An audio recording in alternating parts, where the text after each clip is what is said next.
Hey everyone, this is Mr. Munson. We are in Unit 9 now, studying logic and reasoning. We start off the unit with 9.1, Part 1, Patterns and Inductive Reasoning.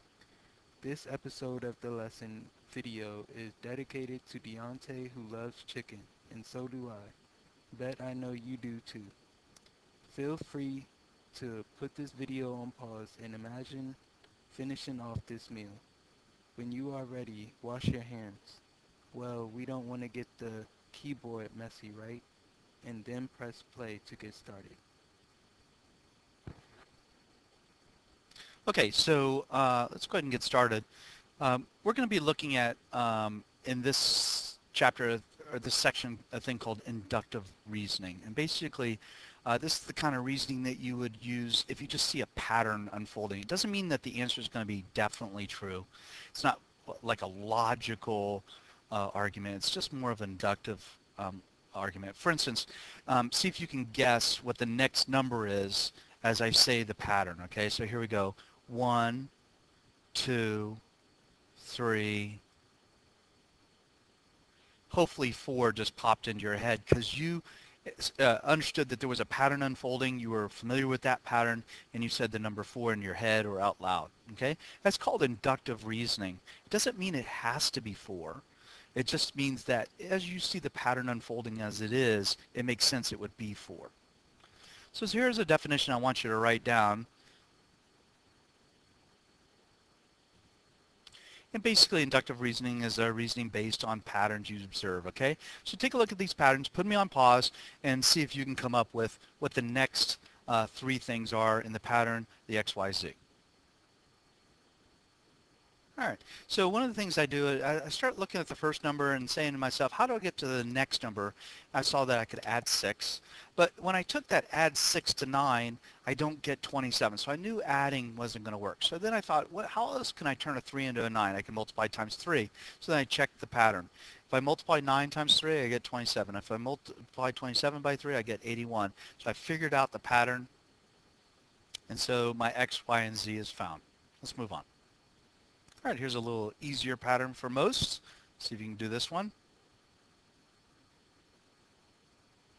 Okay, I think I found the pattern. It's just basically subtracting 5 from the previous number. So, the next few numbers are 25, 20, and 15. All right, how about this one? Can you draw the next picture in the pattern or in the sequence? Well, this is not too hard for me. I see that it's a 3, and it's a 3-sided shape, then a 4-sided shape, then a 5-sided shape. The next one's obviously a 6-sided shape. Let me give you a vocabulary word. This one's called conjecture. A conjecture is a conclusion you would reach using inductive reasoning. So we've come up with conjectures. Conjecture, if you've heard that word before, it kind of implies that it's not a for sure thing. I wouldn't bet my life on a conjecture, because you're just kind of making a guess. You're seeing a pattern, you're hoping this to be the same. For instance, today's a windy day, yesterday's a windy day. It's been windy for the last couple of days. I could make a conjecture that tomorrow's going to be a windy day. I see a pattern, but it doesn't mean it's going to be the same tomorrow as it's been the days before. But it might be a good bet. I don't know. So that's what a conjecture is. All right, so what conjecture, what guess could you make about the 21st term in the sequence RWB, RWB, and so on? Put me on pause and see if you can figure out how this is going to play out. So I could, do RWB, that's a B there. I could do RWB over and over and over until I get out to the 21st term, and that's perfectly fine. It's kind of, hard if I asked you about the 46, so we might want to come up with a little bit more sophisticated way of doing this. What I notice is the pattern repeats itself every 3 times, right? So if the number is divisible by 3, I know it's going to end in B. Okay, so this is why I know without even doing it, the 18th term is B. Okay, well, 21 is definitely 21st is definitely divisible by 3, so I know the 21st term is B. Now, just as a side note, if I had asked you, what is the 42nd term? 42 is actually divided by 3, so let's not do that one. How about 40? So what I would do, the 40th term, I'd get as close to that as possible. 39 is B. 39 is divisible by 3, so 39, the 39th term is equal to B. So the 40th one would have to be R. Okay, fantastic. I hope you followed that. Go back and review that if it's not. So here's a statement. It's raining outside. Write a conjecture. What do you think it would be a sensible statement that you could make that pertains to it's raining outside? There's lots of choices here. Put me on pause and come back. Well, the conjecture I made was the ground is wet. Now, you could come up with a ton of other statements. There are wrong ones, like to come up with a conjecture that, somebody has, a blue shirt on. That doesn't make sense. They don't coincide together. A blue shirt with it outside raining just doesn't make sense. But so the conjecture really should be one that we make that makes sense to the pattern. It's raining outside, so everybody would agree it's probably wet on the ground. So look at your conjecture and ask yourself, does this make sense to make a conjecture about it raining outside? Here's another word that I want to define, counterexample. A counterexample is an example that shows that a conjecture is incorrect. So here's a statement, if the name of a month starts with the letter J, then, it has to be a summer month, right? So I'm saying, hey, I've got a month that starts with the letter J, and a conjecture could be, well, it has to be a summer month. If that was 100% the case, then that would be a true statement. But I can come up with what I call a counterexample to show that that's not true. January is a month that starts with J, but it is definitely not a summer month here in the Northern Virginia area. Okay, so this is called a counterexample. It's a way of telling somebody, no, your idea here, if it's the name of a month starts with a J, then it's a summer month. That's a counterexample showing, no, that's... How about this statement? Can you come up with a counterexample for it? Put me on pause, come back and check it. There's a counterexample. The question was, or the statement was, I can always connect 3 points to form a triangle. Well, I just gave you 3 points. Can't be connected as a triangle. This is not trickery. This is making sure that you can make logical, complete conjecture or statements that have true meaning to them. Okay, to show that something's not true, give a counterexample. Okay, last one. When you multiply a number by 3, then it is always divisible by the number 6. So if this is true, and you say true. If it's false, you give me a counterexample. All right, there you go. 3 times 1. 3 times 1 is 3, and 3 is not divisible by 6. That's a correct way of writing a counterexample and then the reason why you believe it to be the case. Okay, one of your I can statements is that you can change our verbal arguments into symbolic form. Well, this is an old one. This is like a word problem. I'm thinking of a number that is 2 less than another number. Okay, go ahead and put me on pause and see if you can write that one into symbolic form. Hint, you might use 2 unknowns. So I have x is the sum number that is 2 less than another number, and that's my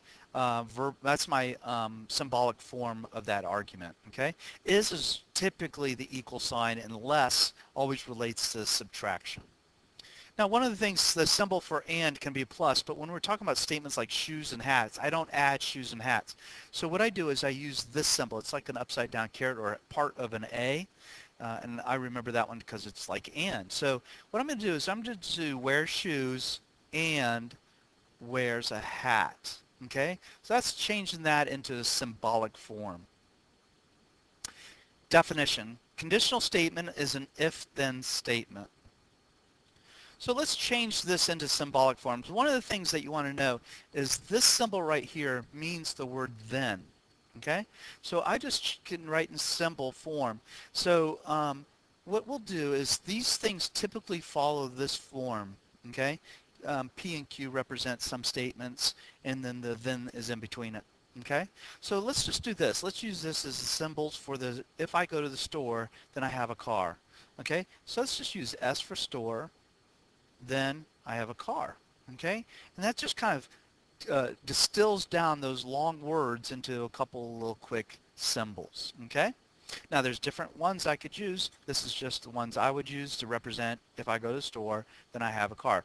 The S, store, car. Those are the two main ideas. I can write the negation of a mathematical sentence. So, I certainly hope that you can negate, like, x equals 5 is x equals -5. It kind of changes it. But let's look at in the sense of a mathematical sentence, a logic, a statement like I like candy. Can you negate I like candy? Put that on put me on pause and come back and see if you have an idea what I'm talking about. I hope you wrote I don't like candy. Can you negate this one? I won't do my homework.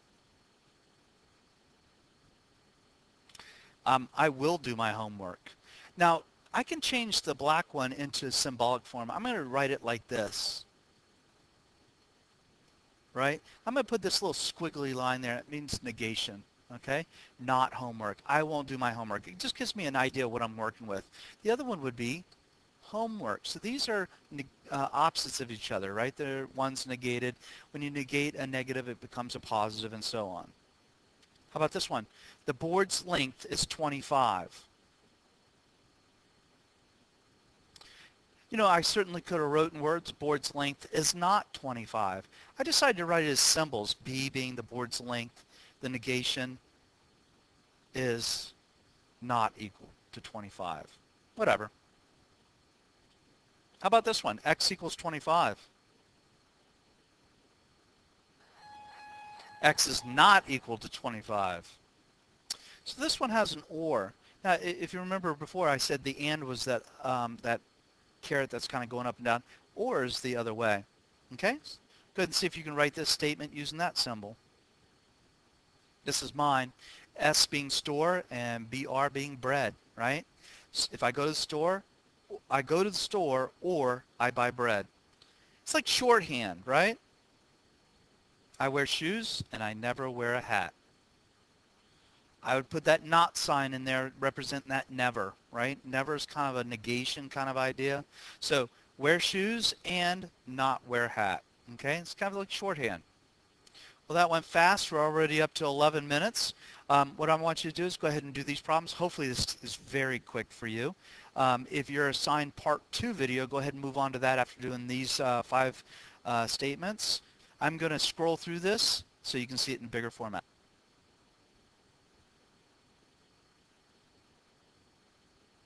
Have a great day.